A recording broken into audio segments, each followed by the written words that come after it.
Good morning to all. This is for class 7th MSc. Class 7th. Today we are going to start our chapter number 7, child labor. In a slum area, an alcoholic father does not care for the family. He is the father of the 4 daughters and 3 sons. The mother is a TB patient. She is always sick and the children are below 12 years of age. The first child, Renu, is forced to work as housemaid in order to take care of the family.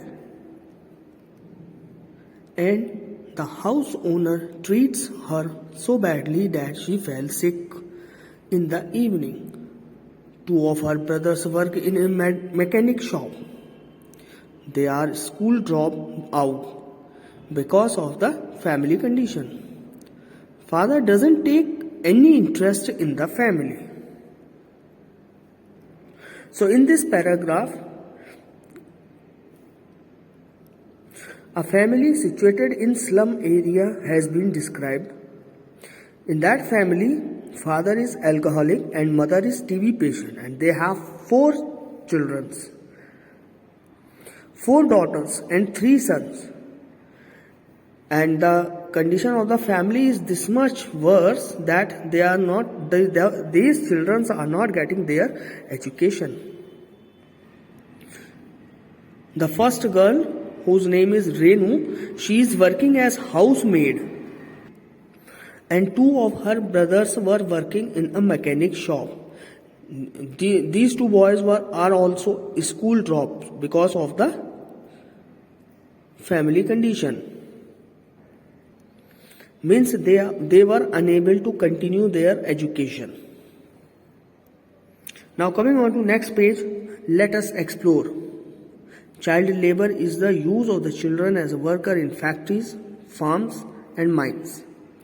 As per Article 24 of the Indian Constitution, no child below the age of 14 shall be employed to work in any factory or mine or engage in any other hazardous employment. Means it is written in Indian Constitution according to Article 24 that the child having the age below 14 cannot work in any factory or any company as a labor. Then Article 39F proclaims that childhood and youth are protected against exploitation and against moral and material abandonment. Means according to Article 39F, it is said that we have to protect the children from the child labor. Now, the causes and the reason for the child labor. First one is, there are some causes written here and the reason why children are getting forced to work in any company or in any factory. So first reason is poverty. So children work to ensure the survival of their family and often prompted to work by their parents. So first reason is poverty. Just due to the lack of money, due to having a poor family, the children are getting forced by their parents to work in any company or factory in order to survive. Second reason is school setting. Many times children seek employment simply because there is no access to school, means distance or no school at all.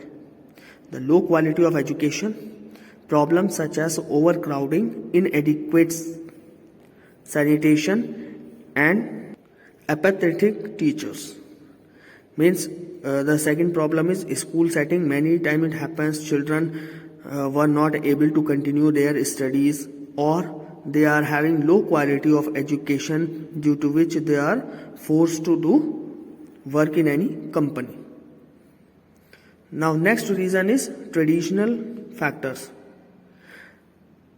Attitude of the parents considering skills as more important than education adds to the increase in the child labor.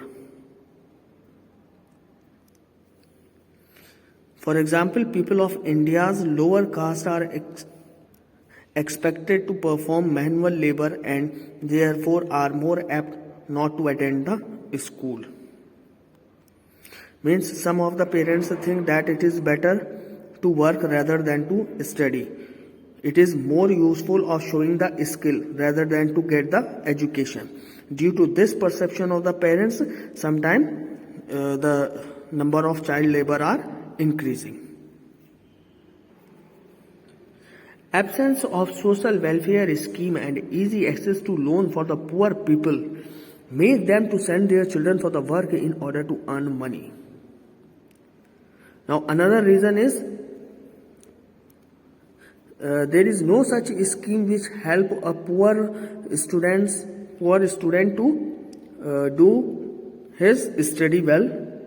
Loan for the education system is also too much, and due to this the parents are thinking it's better to send their child to company for working rather than to get education.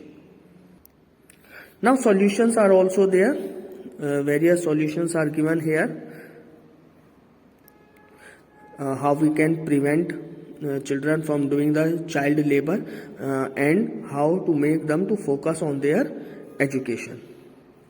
So first point is awareness about the child labor and the children's right for the education. Illiteracy is one of the pressing crises in the world. We can form awareness group among the students in our schools, village, towns, etc. and by mass media like TV, internet, etc.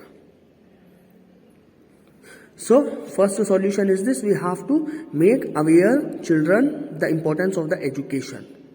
No matter if we are using any mass media also for this, but only the thing is such type of knowledge should be given to the parents and the students so that they can focus on the education rather than to go for the work.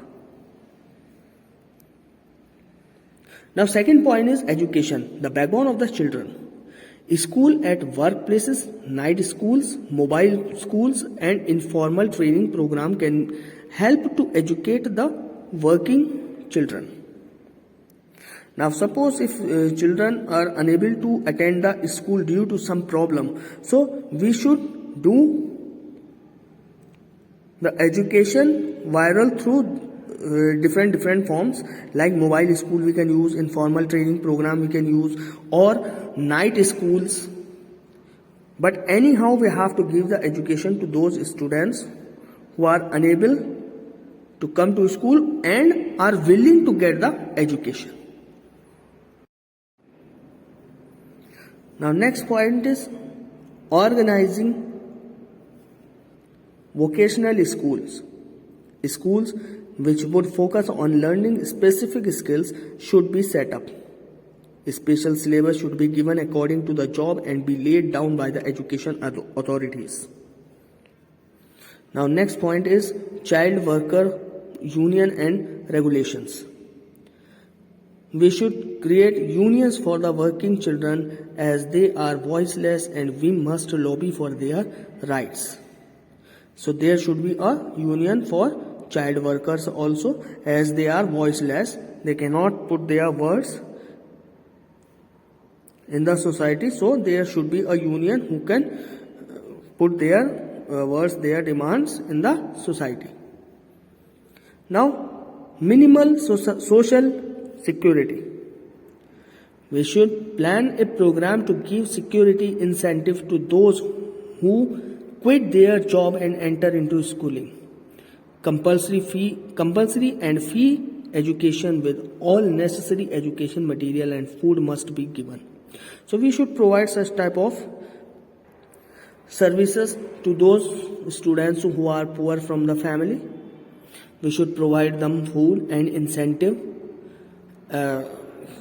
so that they can survive and also they can get good quality of education. Now next one is mass lobbying. Going around the area of the child labor such as quarrying, livestock, forestry, construction, packing fireworks, shining shoes, glass factories, beedi rolling, matchstick factory, bangle industry, mines, diamond, polishing industry, etc., and bring them to their normal lifestyle. Means now one should go to such area where child labor are increasing, and they should go to factory, like different type of factories are written here: construction, packing, fireworks, shining shoes, etc. and etc. So and make them aware about the importance of education, so that they can leave that child labor work and can focus on their study and can get a good quality of education. Now last one is enforcing laws. The central and the state government must reinforce the law against child labor. Monitoring of the situation by the legal bodies must be kept under vigilance. In the case of bonded labor, let the law be strict and stern.